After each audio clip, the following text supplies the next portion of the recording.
Hello YouTube, and in today's video we're going to be talking about World of Warcraft, more specifically World of Warcraft 2, and how that could save the game from what it is right now in its current state. And before I start off, please do leave a like and subscribe, and comment down below on how you liked or disliked the video. You can't dislike anymore, so you might as well just tell me. So without any further ado, let's get right into it. Activision Blizzard has been hit with a lot of criticism recently, and rightfully so, ranging from lawsuits by the Californian Department of Fair Employment and Housing accusing the company of promoting frat boy culture against its female employees, where they were given unequal pay and faced constant sexual harassment. The famous You Think You Do, But You Don't, J. Allen Brack, who was named in the lawsuit to have prior knowledge of the harassment and allegedly did nothing about it. Alex Afrasabi, Jesse McCree, Jonathan Leecraft, and Corey Stockton are just some of the names that we know publicly who were fired in direct relation to the lawsuit. Activision Blizzard's workforce get wind of the lawsuit and stage a walkout. The stocks keep falling as the days unfold, and with more and more people becoming aware of what was happening at the company, Blizzard employees come out on Twitter and share their opinions. Jeff Hamilton, a game designer at Warcraft, tweeted out saying, "Almost no work is being done on World of Warcraft right now, while this obscenity plays out, and that benefits nobody. Not the players, not the developers, not the shareholders." I don't think there's a lot of people thinking about the shareholders right now, if I'm honest. As all of this unfolds, there's a mass exodus of players and content creators that no longer wish to play the game, having switched to other MMOs like New World and Final Fantasy, already in a state of decline, and after the release of Shadowlands and its poor systems designed to maximize engagement, ended up burning out its players, both casual and hardcore. The lawsuits were just the final nail on the coffin for many to finally pull the plug and no longer play the game.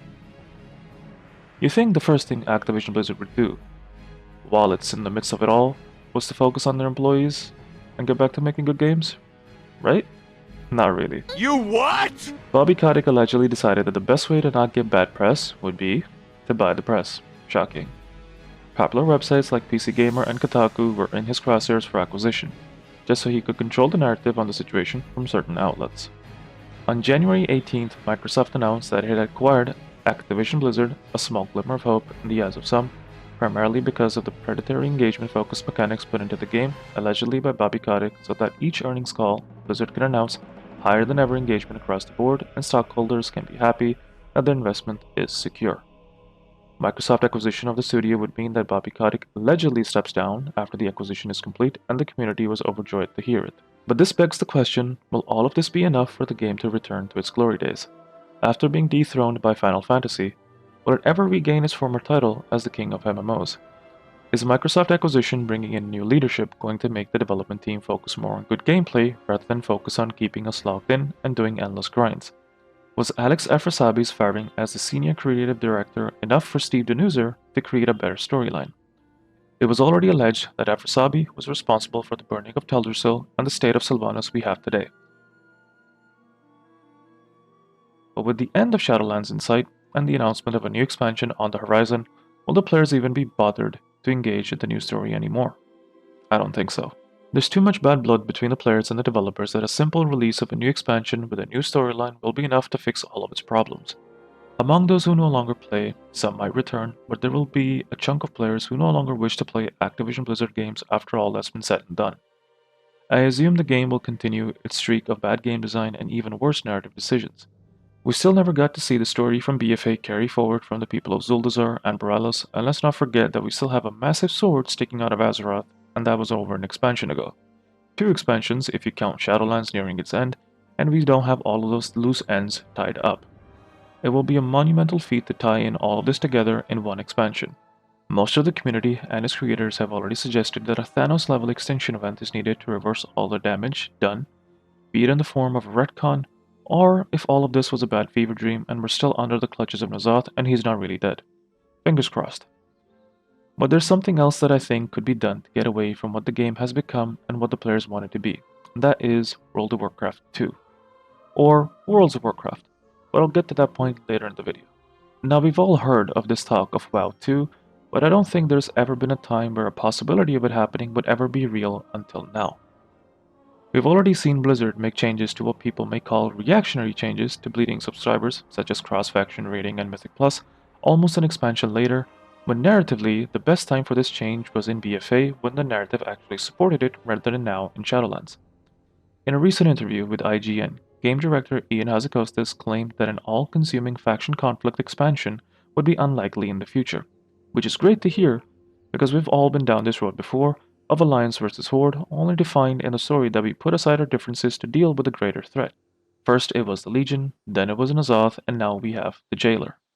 A change in narrative decision is going to be greatly appreciated, but it will no longer be enough to fix bleeding subscribers. World of Warcraft has compounding issues outside of just its story. Its engagement-focused mechanics to keep the players locked in for long, endless grinds from mechanics in the past like artifact power, Azerite power, unfriendly systems which in no way assist in leveling or gearing alts, and non-account bind reputations are just some of the things off the top of my head, and believe me, the list is pretty long. Now recently the dev team has come out with some better changes and the community is overall pleased with them, but in reality, we see these changes drop almost always by the end of an expansion, and no surprise here, 9.2 is around the corner, and we see changes that were asked by the community on the PTR only to be ignored by patches X.3 or X.3.5 into an expansion. Then the new expansion rolls around with a completely new system, which nobody likes, and Blizzard sticks to its guns thinking that they know better and then ended up changing it the way the community actually wanted it, but by the end of the expansion. We've seen this time and time again, I don't expect this to change anytime soon, unless WoW 2 happens. Now if you watch World of Warcraft content on YouTube, then there's a high chance that you've already seen some videos of creators and your favorite streamers who have reacted to some version of a graphically enhanced zone within World of Warcraft. Some of them I'll be showing here in this video. Now the ones I was able to find were merely cinematic showcases of the zone and how it could potentially look like if WoW ever made a jump in terms of graphics. But the one thing I was never able to find was someone in a playable character model actually showing the zone until now. These cinematics were made with Unreal Engine 4 or 5 and they show breathtaking scenes of zones like Azure Mist Isle, Nagrand, some variation of Stormwind, Grizzly Hills, Duskwood, Alwyn Forest, Shadowmoon Valley, and Hellfire Peninsula. I quickly listed through all the zones in this video, but if you'd like to see full versions of them, I have the creators' channels and links to their original video in the description below so you can see them in their true glory. However, the one creator I want to focus on is called Axel, or Axilian if you go by his YouTube custom URL. By mysterious ways of how YouTube's algorithm works, I get suggested one of his videos after having gone through some of the other WoW remakes in Unreal Engine, and honestly, seeing his version of the Gates of Orgrimmar had me going, whoa. It wasn't a cinematic. He was a playable orc model running up to the Gates of Orgrimmar, which by the way looks absolutely amazing, going through the gates and looking at an unfinished city within. But that's not all. Not only does he go through the gates, but he gets on a mount and then flies around giving us quite an aerial view of them. One of his videos also shows some slight combat. This is the first proof of concept that I've seen in many years of how a true WoW 2 could actually look like visually. I emphasize visually as the core gameplay of World of Warcraft is quite different from the gameplay in Axel's videos. His gameplay shows that you must aim to use your spells or abilities much like in God of War or New World, whereas in WoW you have a tab targeting system, so if you miss your abilities you're not going to be very happy about it. Another thing to note is the camera angle. WoW is primarily center-lined, and his videos show more of an action cam or an over-the-shoulder camera, which would be more indicative of a third-person action game. Why I believe WoW 2 can reset the game is because I propose that WoW 2 should not be a reboot of the game or a retcon of sorts. We've already seen with Cataclysm that a significant change in the existing landscape is not well received by the players.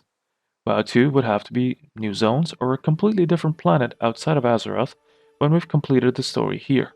This would allow the game to go in this new direction so as to preserve what was already made before and not alienate the core base that have grown accustomed to calling these zones home. This also goes without saying that revamping all the old zones within Unreal Engine would be a stupidly long task, which won't happen overnight. All the videos you saw of the new revamped zones were in Unreal Engine.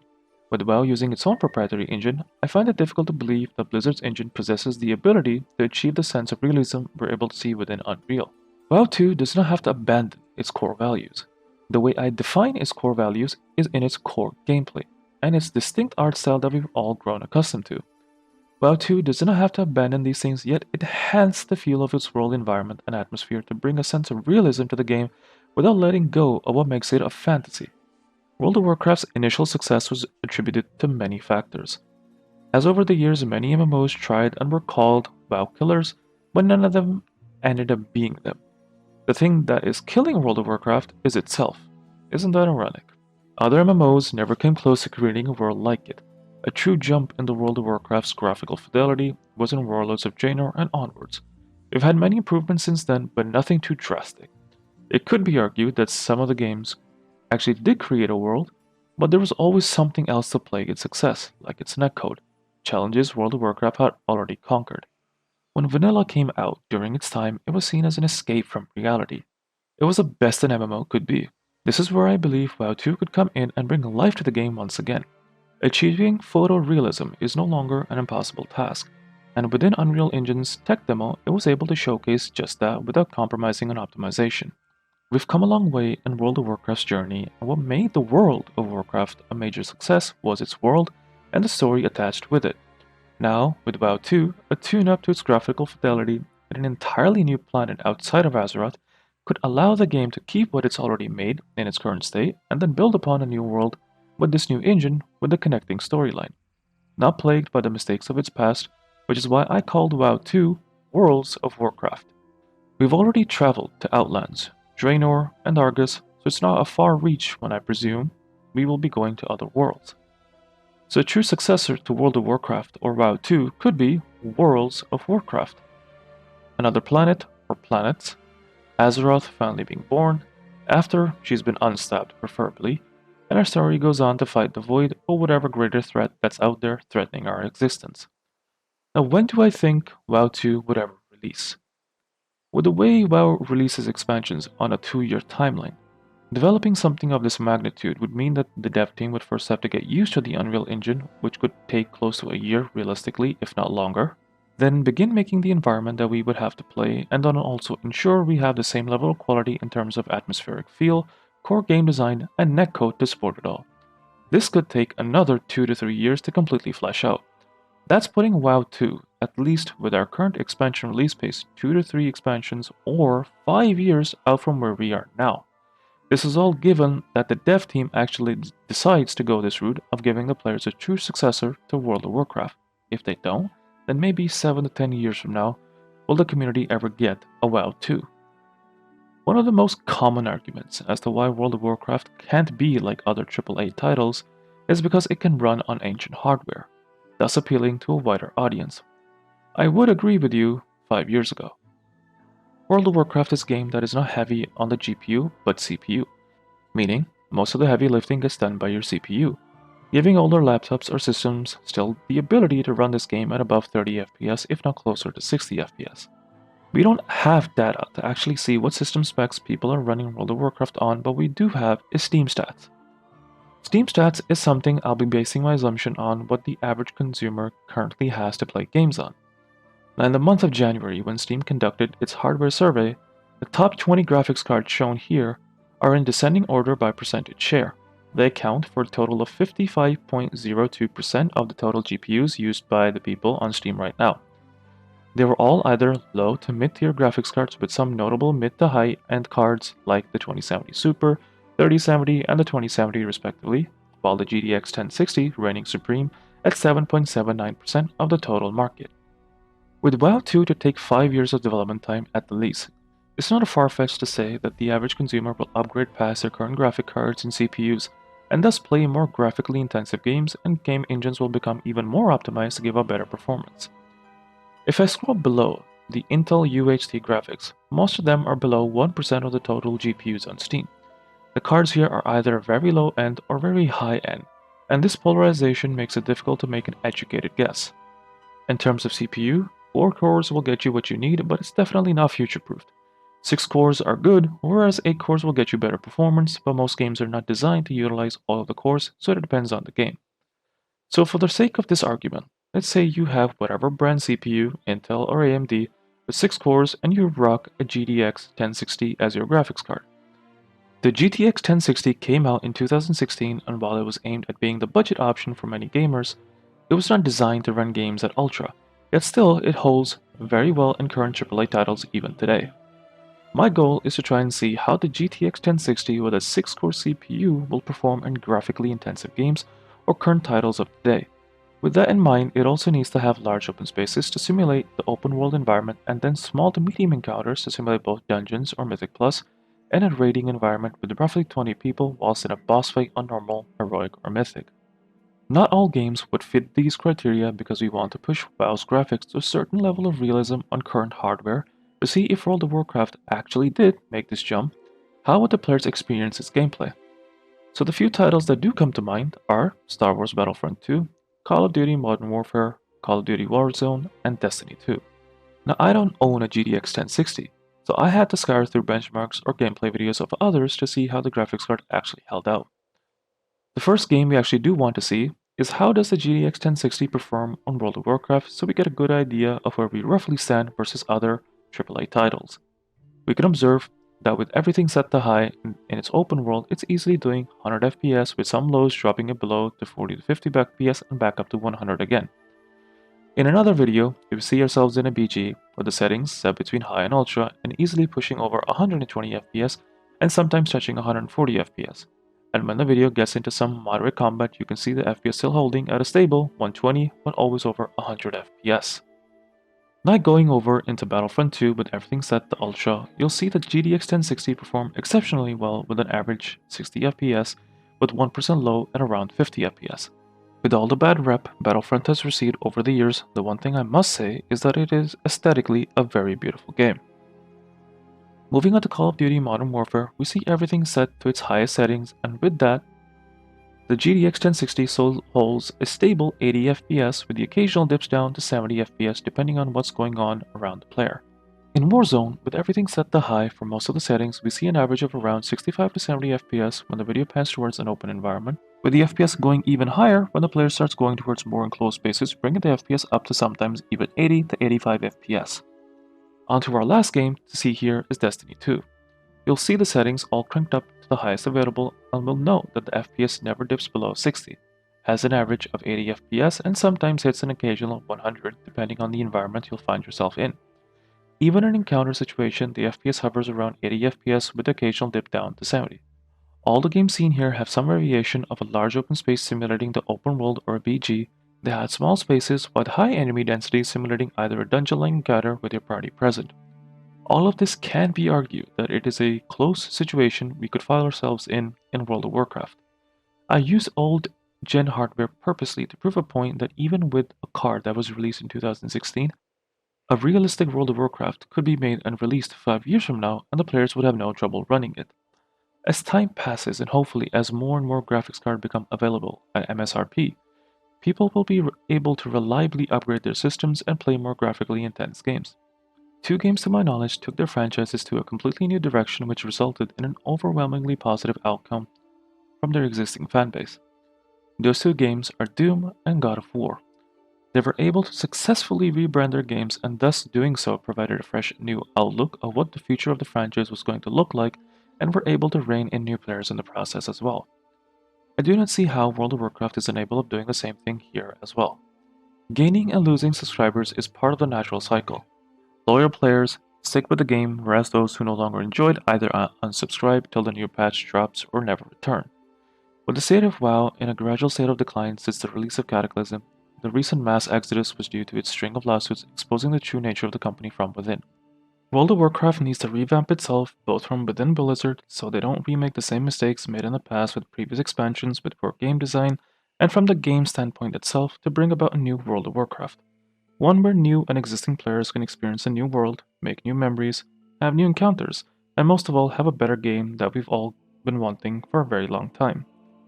With this new world to experience and play through, maybe Blizzard could come back to the old zones and revamp them into more realistic versions at a later date. But I don't see that happening anytime soon. I don't see World of Warcraft 2 happening anytime soon either.